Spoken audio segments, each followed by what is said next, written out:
Some people believe that Texas Tech's new rebrand is God's gift to earth. Others see it as throw up. Is Houston legit and TCU Heisman-winning quarterback? This is the Dose Grande Squad. You're talking ball with the Big 12 squad.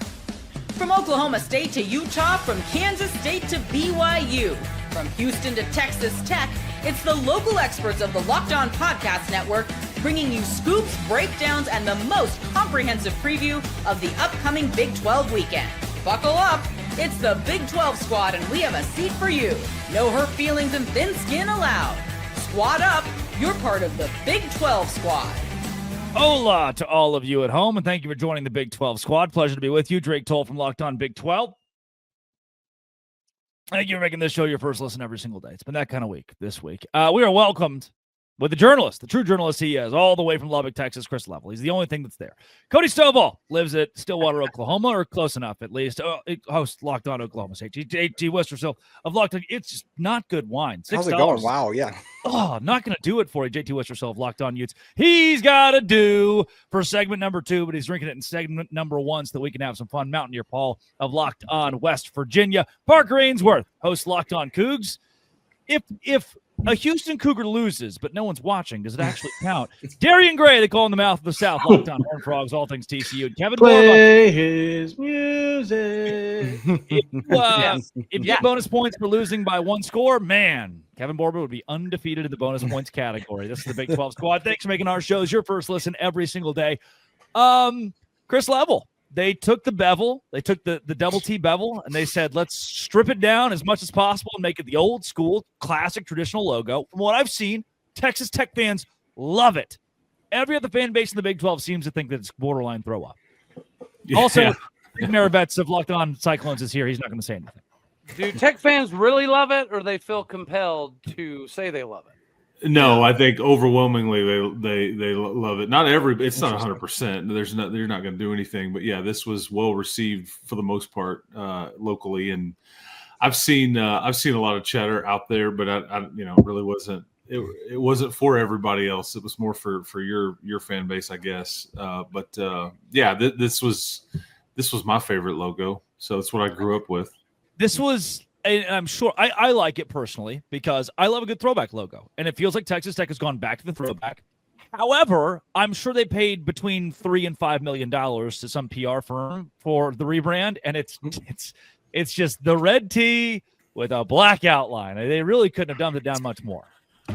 Yeah, I don't know what they would have paid because they were all their logos from before. I do know they paid a lot of money 26 years ago for what is now going away, and that frustrated everybody. Like, what are we doing to screw up our logo with all these bevels and all this stuff? But I didn't know that everybody would have such an opinion on a logo. But hey, man, that's where we are. Why is it timing now? Right, Why they now? didn't pay for nothing. They got that out of clip art or something. Yeah, the paint pad. But there's a variety of different logos. But there it is. That's the basic. They did it right now because they wanted to give a heads up to retailers. Adidas was involved with this. And they're doing some things with their facilities that were going to take some time, and it's homecoming this weekend, so this is what their reasoning was on why they wanted to release it now. But yeah, I mean, I didn't even know we were going to talk logos, but here we are. It's homecoming I thought homecoming was last week's game where they were a majority of the fans in Houston. I thought that was them coming home where many of them live in the place of black gold. Parker, here's the deal though. If I've learned anything from Utah fans, losing by a lot of points to Texas Tech makes you the second best team in the Big 12. So you are right on track. It's the exact same difference, and our quarterback actually got hurt. So that's a whole separate thing. I was actually talking on the logos, though. Houston dropped the beveling in 2017. And, Chris, you just got to be ready for the next 8 years. People are going to use it anyway in random marketing things you're not ready for. Like the school will get it right, but other people are going to get it wrong for at least a decade, it looks like. Yeah, I'm sure that they will, yes. I think I still use the bevel in all of the stuff that I use for Houston as well, by the way. My bad. Yeah. Speaking of. Yeah. Let's go there, though. I do think, Chris, we have established that Texas Tech, and I mentioned it on my show this week, Texas Tech's the best team in the Big 12, and it might not be close. You face two what I think to be pretty good, if not great, Big 12 defenses in Utah. You're welcome, JT. And Houston. and Texas Tech has just kind of run through both of them. I don't agree with that. That hurt. Great, awesome. Yeah, you host Locked On. You can agree with it. I don't agree with it. However, I think if they go 2-0 in the next 2 weeks, because I think that's a big game in Salt Lake Saturday night. I think it's a really big game. I think, and I've said this before, and you guys have heard me say this. This is still Arizona State's league. They're undefeated in the league. And I think they have played two really good teams too. And I know that you cue the Baylor jokes and all that, but that's still a tough place to go win. They beat TCU when they why didn't is look it a their tough place best. to go win? It wasn't this past weekend. Because everybody left. I don't understand where were the fans in Waco. It was so hot. It was way too hot, obviously. Okay, yeah, it's but I if you were to beat Arizona State, I would feel comfortable saying that you've now crossed a lot of your hurdles. But short of that, I still think this is Arizona State's deal. So we'll see. But 2-0 in the next 2 weeks, and I would tend to agree. Wait, why isn't Nick objecting? He was last week. Did something happen? Was there a disappointing loss? Did I miss him? Yes. And Cincinnati's sneaky good. I saw that movie. They are. What I say last week? The Arizona State of this year. Yeah, I mean, I saw that movie up close last year in Lubbock, and Texas Tech beat them 44-41. The majority of those guys are back. They go into Kansas and beat them without Corleone.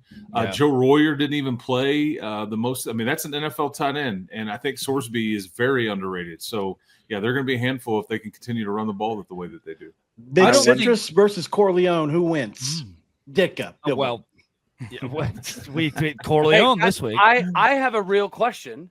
Oh. As opposed to a fake one. Anybody other than Texas Tech or BYU representing the Big 12 moving forward, anybody other than that would be kind of a disaster because Arizona State did lose to Mississippi State. That's going to be a black eye. That's perception-wise not viewed positively on the Big 12.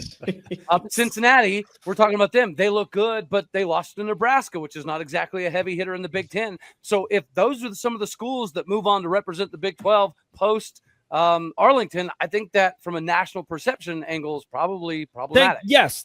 If you are a fan of a team who sucks right now, UCF or Oklahoma State, West Virginia, hello, Paul. Good to see you. Very nice to have you. If you're a fan of a team that's not playing very well, and you want the Big 12 to beef itself up, to be in a good position next season, where the more that you win, you're winning in a legit conference.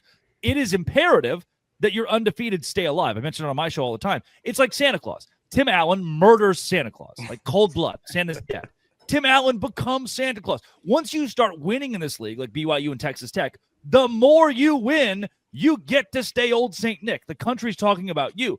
Even I think the only exception is Iowa State losing to Cincinnati. It gives the Big 12 access to possibly another ranked team, and Iowa State can still finish 10-2 with Cincinnati at 11-1 or 10-2, and Texas Tech and BYU or even Utah up at the top of the conference. I think the more that your better teams win, the better it is for the league. And last weekend, you saw that. No bad team upset a good or borderline good team in this league. We need more of that to become legitimate. Yeah, I would echo that because I think if you lose to another good conference team, it actually might validate the conference in a weird way. It's like, hey, they're your playoff representative, and there was a team that beat them in that conference. Right. People have already told me several times in my comments, Chris, I don't know if you've heard, last year Texas Tech beat Arizona State, and they won the conference and went on to represent pretty well, right? I think that people kind of forget about that because of how magical the Cam Scatabo thing was and all the one-score games. But, like, they weren't undefeated in the conference, and they went on, and people did seem to be like, oh, this team is very good, right? And I think that if it's a team with a conference loss to another good conference team, it helps us in a lot of ways. Well, the conference we talked angle, about that all I last agree year with. hurting I us, was though. talking outside of conference. Well, what about TCU? Obviously not necessarily a world beater, but they looked good in the first half against Arizona State before everything crumbled, and then they've got a win against SMU and UNC in dominant fashion. So don't sleep on them. I'm not saying got a they're baby bad, new guy, Nick. 2 out of the conference wins, Can't wait for that Hulu doc on UNC. I just have a question, though, Parker and Drake. Didn't we all talk about last year how bad it was for the Big 12 to beat up on each other? And now we're saying we want that? Sure. No. We don't want that. That's coming up next. Locked on Big 12, the Big 12 squad. Hey, ad break. Today's show is brought to you by SupplyHouse. Look, I got my first house in September, and it was a fixer-upper. Still kind of is a fixer-upper, but the only reason that there have been such great improvements so fast is due to SupplyHouse. SupplyHouse is exactly where I go to feel like the professional repairman. There's HVAC, plumbing, electrical items, the most trusted brands in the business. Real-time inventory, honest lead times keep you from punting projects, while their industry-leading customer service is top-notch. Need parts? Fast project? SupplyHouse. Next day delivery. That's a game changer. Join for free with their free Trade Master program today and score serious perks like priority shipping, lower prices, dedicated support line. SupplyHouse.com to sign up for free. Use promo code SHCollege5, all caps SHCollege5 for 5% off your first order. SupplyHouse.com. Real people, real service. That's all at SupplyHouse.com. Today's show is also brought to you by, of course it is, FanDuel. FanDuel is exactly where I go to win money. If there's one thing that I like, it's the M word. And when money rolls into my pocket, because at FanDuel, I can go in right now and say that TCU is going to beat Kansas State on the road. They're 1.5-point favorites, and I can take that all day long. I'm a happy camper. And FanDuel right now is giving you a great deal. This NFL season and college football season, put $5 down. If your bet wins, FanDuel gives you $300, $300 in bonus bets if that $5 hits. Unlock those $300 right now. What are you waiting for? Visit FanDuel.com to download the FanDuel app today and get started. FanDuel.com. Download that app today as easy as boop, boop, boop on the old cellular device, and bam, you're there with FanDuel. Visit FanDuel. Do it today. Wonderful point, Kevin Borba. Thank you very much. I've locked on bust. Boop, boop, boop. Last season, so a parody's fun. And Brett Yormark mentioned it at Big 12 Media Days. He's like, hey, it's fun when we all beat each other and you don't ever know if TCU will beat Houston, or if Houston will lose to UCF, or if Arizona State falls to Cincinnati like we did last year. But it doesn't sell. It doesn't give you viewership. What we need, the ideal situation for Brett Yormark, is for 8 teams in this league to go 12-0 and 8 teams to go 0-12. That'd be the beauty of it. Is now you've got some elite teams at the time. You mentioned the Big 12 Media. It's hyperbolic, right? But at Big 12 Media Days, he said, we need 2 or 3 teams to emerge as the elite, a la Florida State, Clemson, Miami.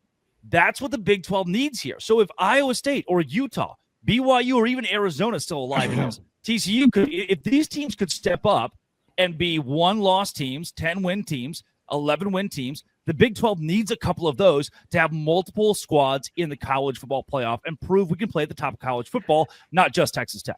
Yeah, I also think that last year was kind of the extreme where you had 4 7-2 teams and 3 6-3 teams. 9 teams the last weekend. 9 could have been the Big 12 title game. Yeah, I'm not talking about that much parity. I'm talking about like 3 teams that are kind of all dancing for it is a whole lot different than like 9, right? That's a very different calculus.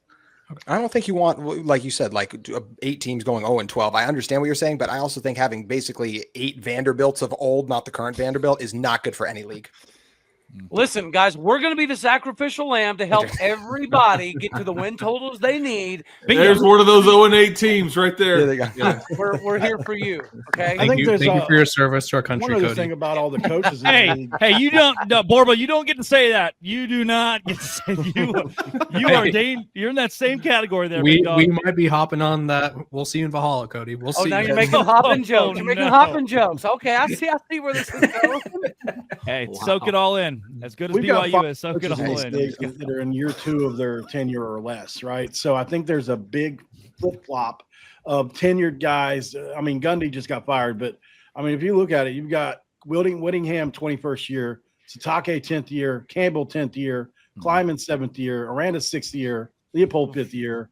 I just think that there's a bunch. Willie Fritz 2nd year. We need a few of these guys to, like, obviously we've got 5 teams that are in year 2 or less.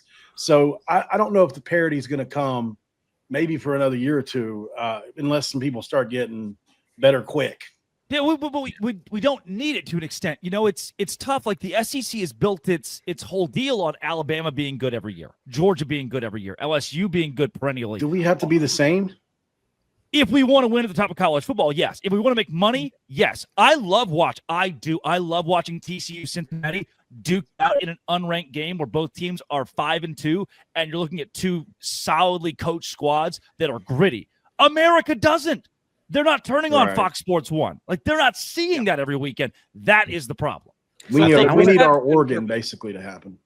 I think when it comes to parity, you need to have a star. Like, you need somebody at the top that everybody says that's a good team. You need to have a couple of teams that are close to that level because once you start having a few teams that nationwide get respect, then it begins to kind of trickle down. Then when you begin to lose a couple of games, it's like, well, you're losing because that conference is tough. The SEC gets to have losses where it's you lose because the SEC is tough. You lose in the Big 12, a lot of times people dismiss it as, yeah, no, you can't have X amount of losses and still be considered a playoff team. So I think that's the difference when it comes to parity between the conferences, really. I think plenty of guys in here can attest too. We had that with Oklahoma. Honestly, we kind of had it with Texas. Even when they sucked, you beat a brand. Thank you, Paul. Why is it got to be the fat guy? I think it's funny. You think there's only one fat guy on the screen. It's with Texas, you could beat them when they sucked and you still beat Texas. There was some allure to this. There was this, you've beaten a brand. It's a big brand in college football. Same way when you today get to beat Nebraska. When Northwestern, basically everything that's wrong with the sport. Right. When Northwestern's 11-1 or 9-3, as they've been in the past 10 years, a couple of times have been good, and they beat Nebraska. It's this wild thing that Northwestern beat. When TCU would whip Texas year in and year out under Gary Patterson, it was, that little school is beating the 5-7 Texas Longhorns. It didn't make any sense. And so when Texas Tech, it didn't happen very often, when they beat Oklahoma, when a Kansas State would beat Oklahoma, that was the marquee game. You can count it as now you're legitimate because you beat Oklahoma. Yep. That's what. What now? So, I mean, do you not think we're going to lose these teams if they establish themselves at this? I don't think we'll. No, I don't think we'll lose them. I believe, unless it's Utah, they'll go to the Big Ten. Utah go to the Big Ten for less money, just to say they did it. Oh, for sure, no doubt. Maybe being mediocre is our superpower. That's where the ACC feels like it is now. Is the good teams in the ACC want to get out, and the Big 12 lacks a true superpower. So the Big 12 has continuity. The Big 12 has cohesion, and ultimately, cohesion is what's keeping the Big 12 out of the conversation for what the SEC and the Big 10 are getting at the top of college football. I mean, you nail it. Well, okay, can I go a step further? And this is where I've mentioned this on my show. And I look, you can berate it all you want. Be like, hey, this guy talks about Texas Tech and BYU a ton, or Utah. I mean, I talk about Utah quite a bit as well. You do. And it's because those three schools, by and large, right now, are bringing the viewership. It's because we like making fun of Utah, Drake. Colorado in that 4-hole, we understand Colorado and Deion Sanders are like Deion Sanders is the entity that is making Colorado a viewership experience that America wants. Outside of that, BYU is because of a religious affiliation. Texas Tech is because a large fan base, but also they're now the investment. People will like to see the investment. Utah for historic and premier winning the last 25 years. So those are the schools that bring in the viewership right now. West Virginia also in that category as a brand that people loved 15 years ago. But right now, it's Colorado, BYU, Utah, and Texas Tech. The more they win, the more the Big 12 wins. Because I can guarantee you if tomorrow Vanderbilt, Mississippi State, Arkansas are the top 3 ranked teams in the SEC, they're losing viewership in the SEC. It's all a brand game here. So the Big 12 needs its biggest brands at the very top of the conference. And look, and I mentioned this. Now, here's I'll hit an ad break. I'm passionate about this topic, actually. We need Clemson, Locked On Big 12 Squad. Today's rant is brought to you by Mazda. And I love Mazda because it's this Japanese craftsmanship that is mixed with such passion and pride. And it's the same thing that we see out of our collegiate athletes every single week, delivering confidence with every ride, more IIHS top safety picks than anyone else in America. You can make everyday drives feel like anything but. Like our players, we sweat every detail because when you've made every move count, impossible becomes irrelevant. Mazda, move and be moved. Visit a Mazda, test drive a Mazda, see a Mazda today. Today's show is also brought to you by Quo, formerly OpenPhone. Look, Quo is going to keep money in your pocket.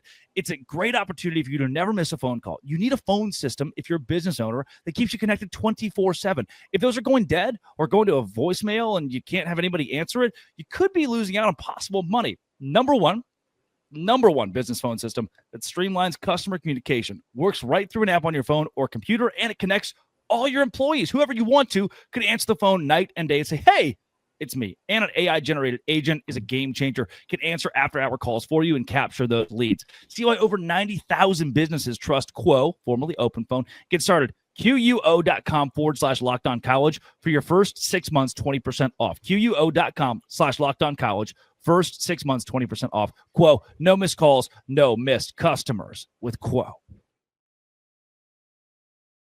All right, Level. I'd like to start with you here. I think so. Clemson, 20 years ago, no one gave a rat's ass. They didn't care. Clemson wasn't a thing. They had won a national championship in the 90s. Ken Hatfield, I think, maybe Danny Ford. And after that, they go away. They're not a good brand. They're firing coaches. In that context, anyone can be a Clemson. If for 10 years you win 2 national championships and go to 5 college football playoffs, America's watching you. America's talking about you. Oklahoma State could be this. Utah could be this. TCU, West Virginia, Texas Tech, Houston. But it takes winning at an elite level. We've proven Virginia Tech did this for that 10-year run under Beamer, where America was like, oh, wow, Virginia Tech. Now they're irrelevant. If for 10 seasons you are winning at a consistent rate, Chris Level, I think the Big 12 can build its own Clemsons via schools like what Texas Tech is doing right now. Well, I mean, that's going to require a bunch of conference championships by somebody. You're right. And I think that's the knock on the Big 12 right now is that it's anybody's league. And there's not Oklahoma, as you mentioned, it was kind of their league for a while. And they won it, like 8 out of 10 years, something like that in that one stretch. And then you've had the last 3 or 4 years where there's 2 different teams playing for the league championship in a row in the last, 3 or 4 years, I guess. And I don't know if you can because this is new to BYU. This is new to Texas Tech. Texas Tech hasn't won an outright conference championship since the 50s. They've won 2 conference games this year to this point. Yeah, I mean, so this is all new. I know what you're trying to do. I know that it is like, I think to Darian's point, if you have an alpha or a couple of alphas that everybody recognizes and everybody is chasing and comparing yourself to, I think that in a way can be very good for a league, especially if it's nationally known that they are the alphas. But you've got to go earn that. You've got to go win, I think, multiple conference championships. And you guys were talking about Arizona State a while ago. I think that the Mississippi State loss, in some ways, if they have a really good year in the Big 12, I don't think the Mississippi State loss really hurts them. Maybe they don't get in that large, but I think they're kind of a made man in certain extent because of Kenny Dillingham. He brought a lot of that roster back, and because they played Texas so well last year. Yeah. Well, you guys all the time don't like how much credit that Utah gets, and a lot of it just being preseason hype, right? But they earn that by winning 2 conference championships at a P4, P5 level, right? Like that's what it gave to Utah, and I think that's why a lot of people thought Utah could go into the Big 12 and have more success than they have so far. So winning does get you a lot. Utah could have been Clemson. I mean, they were close to that in the Pac-12 by beating up on your perennial power. Like Clemson got it by beating the Miamis of the world. They need to win national titles, but yeah. I think the closest team to being Clemson is Texas Tech, and it's because they're going to be recruiting at an elite level, right? If you look at who wins championships, I would disagree. Win championships. I think the blue chip ratio here, says you have to have 50% or more of your roster be 4 or 5-star players. Sure, but I'm with Level here saying I think Arizona State, if they won the Big 12 this year, win 11-1, they are now closer to Clemson if they start winning playoff. We need the teams. We need Arizona State to win 8 of 10. But to Borba's point, that's really what's going to separate these teams is like a level of recruiting, especially with big people. And that's what, I mean, you just look at Clemson and all the schools we're talking about here. Their lines of scrimmage really are different than what they're surrounded by. Look at Miami this year. I mean, Miami's trenches are just dominating. That guy's ridiculous. I mean, and it's Well, look at you guys.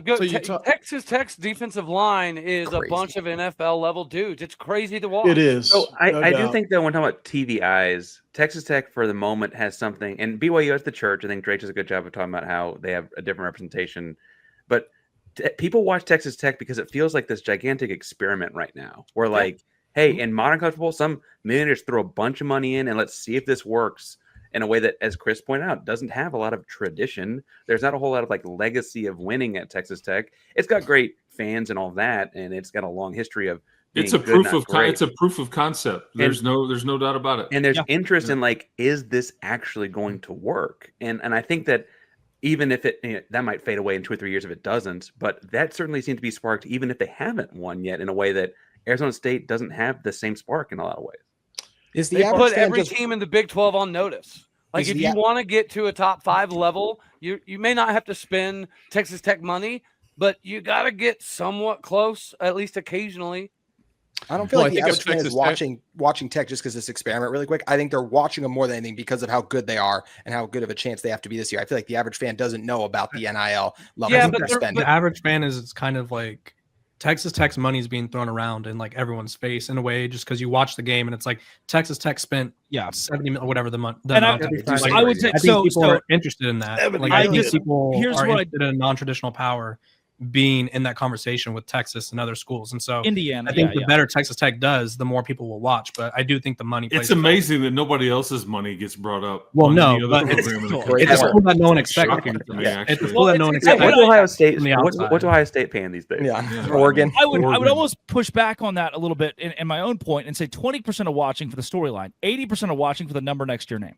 Yeah, it's always sexier when it's the number 9 team versus the number 16 team. Now If that's Indiana versus Rutgers, I'm turning it on because I'm like, wow. It took Texas Tech like 6 weeks to get a top 10 ranking, which is disrespectful. But the second you have, like, we're always like, oh, AP votes don't matter. Just, go win the games. They do matter because the country wants to watch number 8 US. Let's go back to 07. Number 8 USF versus number 2 Hawaii.